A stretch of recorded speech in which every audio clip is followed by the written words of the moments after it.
I really like the thought of her being my wife and me being her husband. I just want to be with her for the whole of my life, really.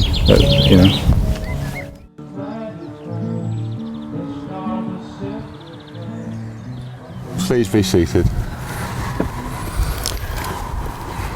Friends, family, loved ones, we are all here this afternoon to see two people, Lauren and Simon, join hands and be bound together by their love, now and forever. Before we began the ceremony, this place, this beautiful location, was turned into sacred ground. And within this circle that you're seated and that we are standing,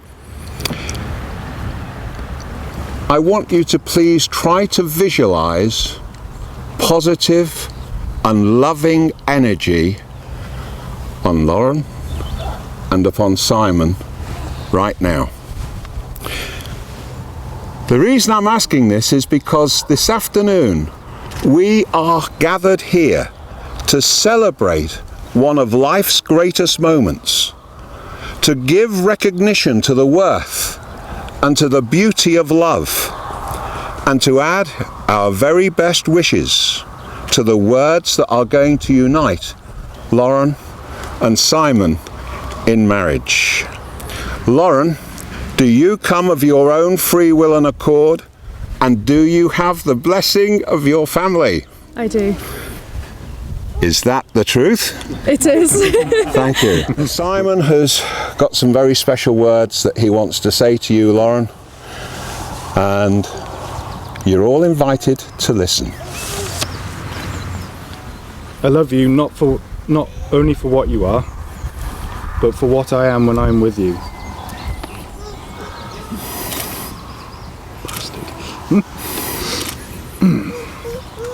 I love you not only for what you have made of yourself,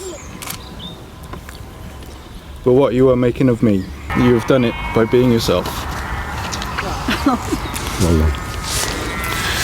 And now, Simon, Lauren has got something she wants to say to you.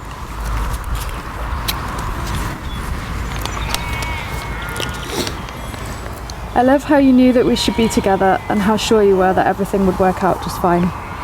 I'm immensely proud of the person that you have become. I love how you never want to sleep on an argument and will insist on this even though I'm so stubborn. Your heart is completely open and true.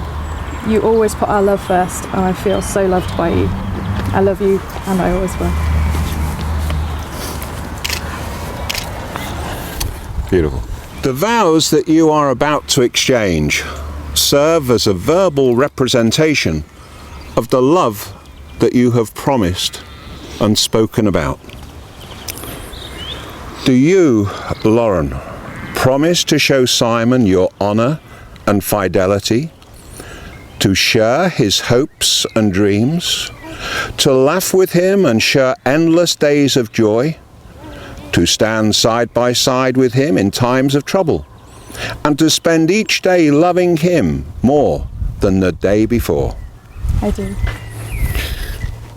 Do you, Simon, promise to show Lauren your honour, your fidelity, to share her hopes and her dreams, to laugh with her and share endless days of joy, to stand by her side with her in times of trouble, and to spend each day loving her more than the day before?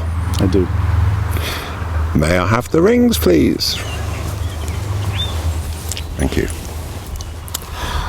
The rings that they are holding, they're a symbol of the unbroken circle of love, and love freely given.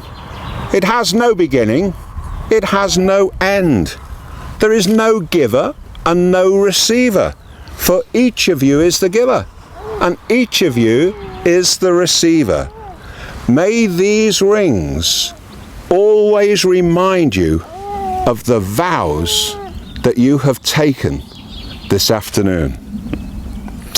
Lauren, if you would take Simon's ring, place it onto his ring finger, please, and say after me: I give you this ring I give you this ring to wear with love and joy.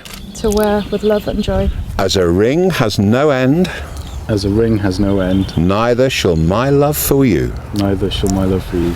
Okay, so everybody can see this. I'm going to have you stand side by side, if you would. That's it, hold hands.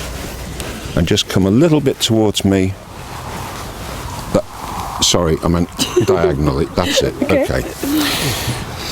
Now, what you're about to witness is a very, very ancient tradition. First recorded 4,500 years ago. Is that nice and tight? Yeah. It's going to get tighter.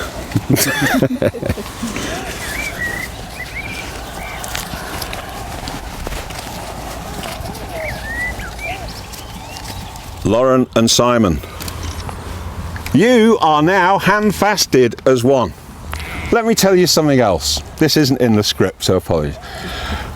Originally, when a couple were hand-fasted, imagine the ceremony was 10 o'clock in the morning.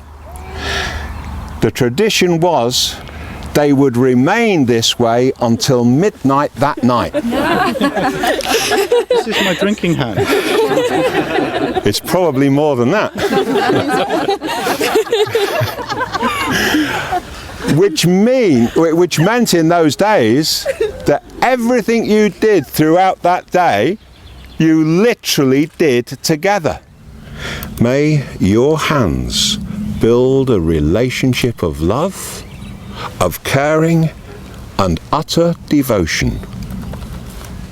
May you, Lauren and Simon, see each other's hands as healer, as protector, as shelter, and as guide. Lauren and Simon, in the presence of this company, your family, your friends, you have spoken vows, you've performed the rites which unite your lives. You've declared openly your love before each and every one of us. You've made special promises to each other, which have been symbolized by the joining of hands, the taking of vows, the giving and receiving of rings, and being hand-fasted.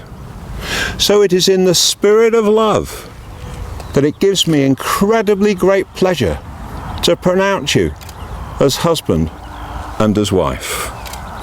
May your love so endure that its flame will always remain your guiding light.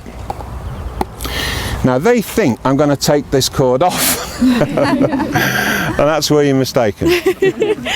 You know, life isn't a bowl of cherries all the time, isn't it?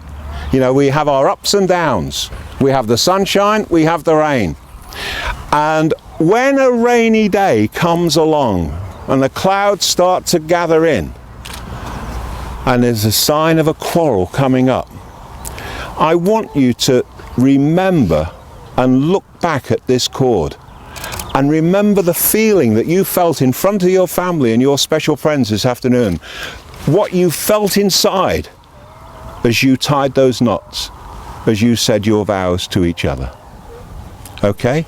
So, as life is sometimes a struggle, I invite you now to struggle to get out of that. Without undoing the knots. Those knots remain forever tied. No. She's tenacious enough. Go on. Seriously? Seriously.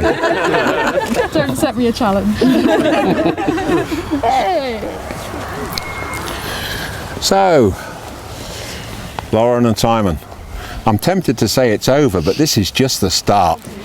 This is the beginning of years of excitement. You know, I pray that you're never ever going to settle down. That's the worst thing a couple can do, is to settle down. Keep your marriage live and active. Anyway, ladies and gentlemen, I present to you Simon and Lauren, husband and wife, Mr. and Mrs. Childs. Please take a moment to congratulate them.